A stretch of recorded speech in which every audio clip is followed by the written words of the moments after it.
तो ये सरकार इस तरीके की व्यवस्था को जन्म दे चुकी है, अपनी जड़ें फैला चुकी है। उन जड़ों को काटने के लिए तमाम इलाकों की, तमाम गाँव की, पूरे भारतवासी की महिलाओं को आना पड़ेगा और एकजुट इस संघर्ष के साथ आना पड़ेगा। तो आज हम आज़ाद नहीं है, भले हम 75 वर्ष आज़ादी का अमृत महोत्सव मनाते हैं, हम महिलाएं बिल्कुल आज़ाद नहीं। मतलब 5-5, 6-6 किलोमीटर तक गांव से निकलते हुए, पहली बात तो पढ़ने जा रही है, उस दौरान भी उसके साथ हैरेसमेंट हो रहा है। कि इस तरीके की टिप्पणी देने वाली सरकार पे ही भद्दा मजाक है। ये कितनी फोर्स हमारे सरकार के पास है मौजूद, लेकिन वो किसके लिए है, ये दोनों हमारे को समझना पड़ेगा। मतलब अभी भी कितने दिन, आए दिन हम यहाँ बात करते, मौजूद होते हुए भी कितनी लड़कियों के साथ ऐसी हैरेसमेंट की घटना हो चुकी होगी। बेटी ना तो बच रही है, ना तो पढ़ रही है। और ये सरकार से हम चुनौती दे के कहेंगे कि हम तब तक नहीं रुकने वाले हैं। हम इतने बड़े पैमान में खड़े होंगे कि किसी दिन उनको झुकना ही पड़ेगा और हमारे को हर सब महिलाओं को न्याय देने के लिए उनको आना ही पड़ेगा। हमारे लिए कोई नहीं है साथ देने वाला, हमें अपना साथ खुद चुनना पड़ेगा। किसी भी चुनावी पार्टी से अभी उम्मीद नहीं है कि वो साथ देगी, बस वो इधर से उधर राजनीति करती है। 4 दिन ही अखबार में आएगी उन महिलाओं की जो ब्रूटल केस हो जाता है, बाकी महिलाओं का तो कुछ पता ही नहीं है, थानों तक ही नहीं पहुंचता है केस।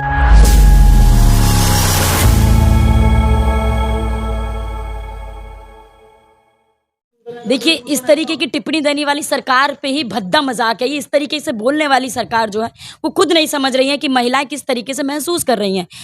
कितने दिनों से बैठी महिलाएं जंतर मंतर पे, उनको घसीटा गया पुलिस द्वारा ही। इतनी पुलिस फोर्स बुला दी गई जब वो महापंचायत करने जा रहे थे 28 तारीख को।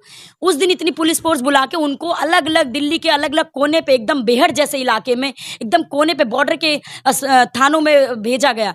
ये दिखाता है कि इतनी फोर्स हमारे सरकार के पास है मौजूद, लेकिन वो किसके लिए है, ये दोनों हमारे को समझना पड़ेगा।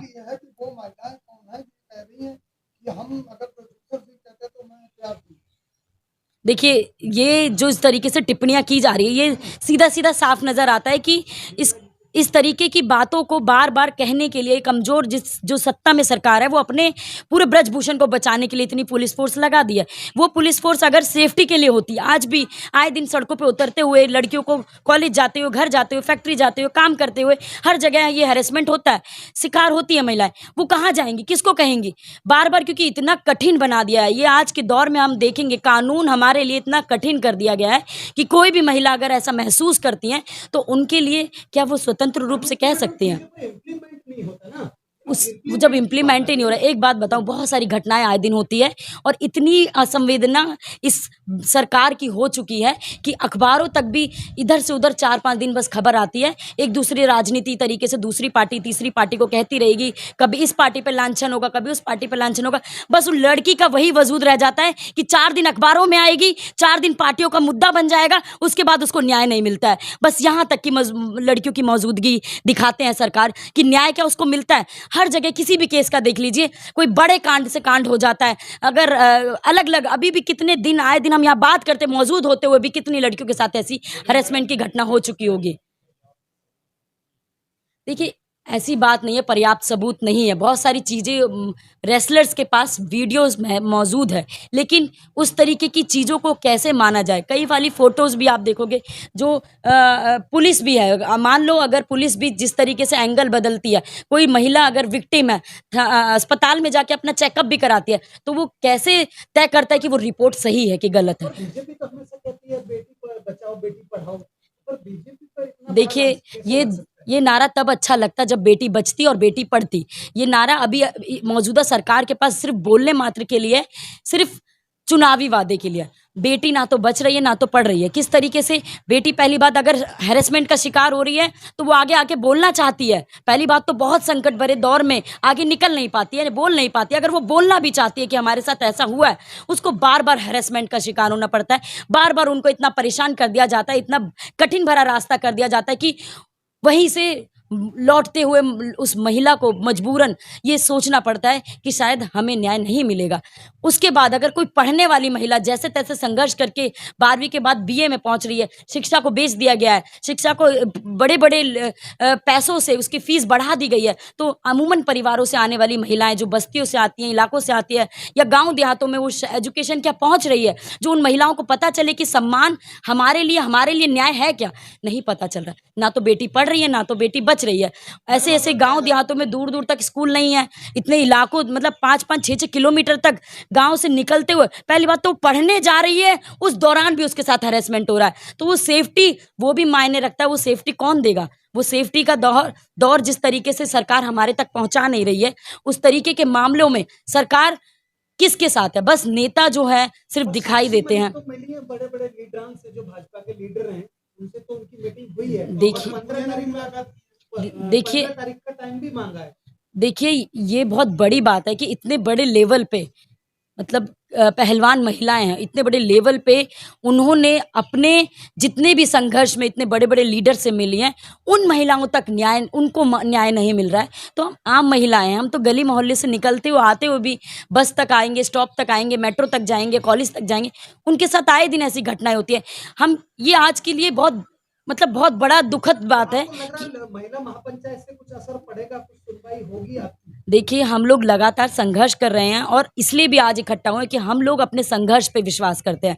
हम लोग अपने साथ पे विश्वास करते हैं और ये साथ उन्हीं का साथ है जो न्याय पसंद महिलाएं हैं और न्याय पसंद लोग हैं, जो अभी इस दौर में समझ रहे हैं कि भले संकट भरा दौर है कि हमें न्याय नहीं मिल रहा है, जस्टिस मिलने पे बहुत देरी होती है। इस तरीके से कानूनी व्यवस्था जो होने के बावजूद भी किसी और के पक्ष में आज न्याय दिखाई देता है, ना कि महिला के सम्मान और महिलाओं के न्याय के लिए।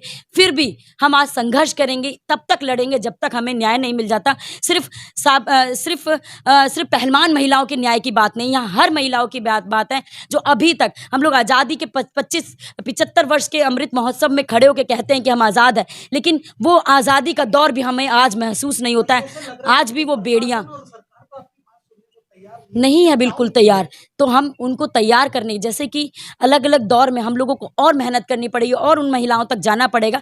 उन सभी महिलाओं को जो अभी तक न्याय से वंचित रह पाई हैं, वो बार बार संघर्ष करते हुए थाने तक पहुंचती हैं, उनके बीच में उनको अटैक कर दिया जाता है। बयान देने जाती हैं किसी अदालत में, उनके बीच में उसको अटैक करके हटा दिया जाता है। कोई पीड़िता होती है, रातों रात जला करके उनकी मतलब उनकी बॉडी को जला दिया जाता है, उनके सबूतों को ख़त्म कर दिया जाता है। उनके भी न्याय की बात है और ये सरकार से हम चुनौती दे के कहेंगे कि हम तब तक नहीं रुकने वाले हैं। हम इतने बड़े पैमाने में खड़े होंगे कि किसी दिन उनको झुकना ही पड़ेगा और हमारे को हर सब महिलाओं को न्याय देने के लिए उनको आना ही पड़ेगा। और इस तरीके के कानूनों को जो सिर्फ खोखले तौर पर बस दिखाने के लिए पेश कर दिया है, उनको लागू करवाना पड़ेगा। और वो हम लड़के अपने दम से हम संघर्ष पे विश्वास करते हैं। संघर्ष के बाद उन सभी महिलाओं को जो अलग अलग इलाकों में रहती हैं, जो हैरेसमेंट का शिकार होती हैं, फैक्ट्रियों में रहती है जो हैरेसमेंट का शिकार होती हैं, गांव देहातों में होती है जो हैरेसमेंट का शिकार होती हैं, खेतिहर मजदूर, स्कूल की छात्राएं, जहाँ जहाँ महिलाएं जाती है, किसी ऑफिस में, दफ्तर में, कहीं पर भी महिलाएं ये परेशानी महसूस करती है, उन सभी महिलाओं को एक मंच पर ला के उन सबके न्याय की बात को करते हुए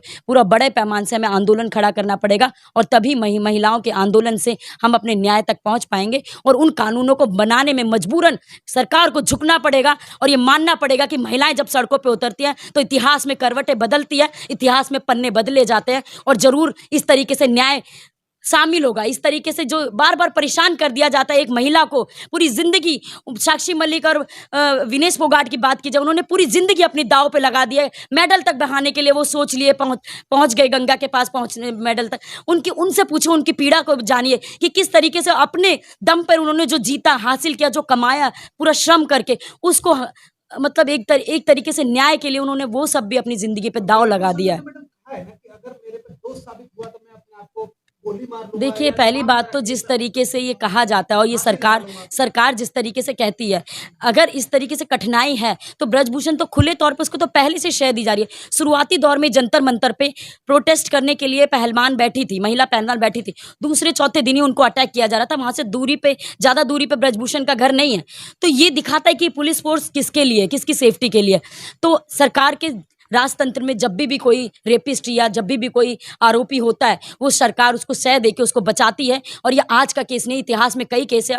उन्नाव का देख लीजिए, कुलदीप सिंह सेंगर का देख लीजिए, गुजरात का बिल्किस बानो का केस देख लीजिए। रिहा करते ही दोषियों को लड्डू खिलाए जा रहे हैं, माला पहनाई जा रही है। इस सरकार को समझना पड़ेगा, हम सभी जनतावासियों को, किस तरीके की सरकार आज मौजूदा सरकार हमारे सामने बैठी है। और इस तरीके से हम अपनी न्याय के लिए गिड़गिड़ाते हैं, महसूस करते हैं, इस पल को बार बार महसूस करते हैं कि आए दिन होने वाली घटनाओं में बार बार हमें टारगेट किया जाता है, बार बार हमें प्रताड़ित किया जाता है। इन सभी महिलाओं को और सभी जो न्याय पसंद लोग हैं उनको मैं एक संदेश भी देना चाहूँगी, आप लोग जब तक सड़कों पे नहीं उतरेंगे हमारे लिए कोई नहीं है साथ देने वाला, हमें अपना साथ खुद चुनना पड़ेगा। किसी भी चुनावी पार्टी से अभी उम्मीद नहीं है कि वो साथ देगी, बस वो इधर से उधर राजनीति करती है। 4 दिन ही अखबार में आएगी उन महिलाओं की जो ब्रूटल केस हो जाता है, बाकी महिलाओं का तो कुछ पता ही नहीं है, थानों तक ही नहीं पहुँचता है, केस ही दर्ज नहीं होता है, उन पुलिस प्रशासन तक ही नहीं पहुँचता है कि उनके बारे में कुछ हुआ है तो वो महसूस कर पाएँ खुले तौर पे बोलना, क्योंकि डरी हुई सहमी है। किसी ने अगर थप्पड़ लगा दिया उसके बारे में खिलाफ गए तो अगले दिन उसी के लिए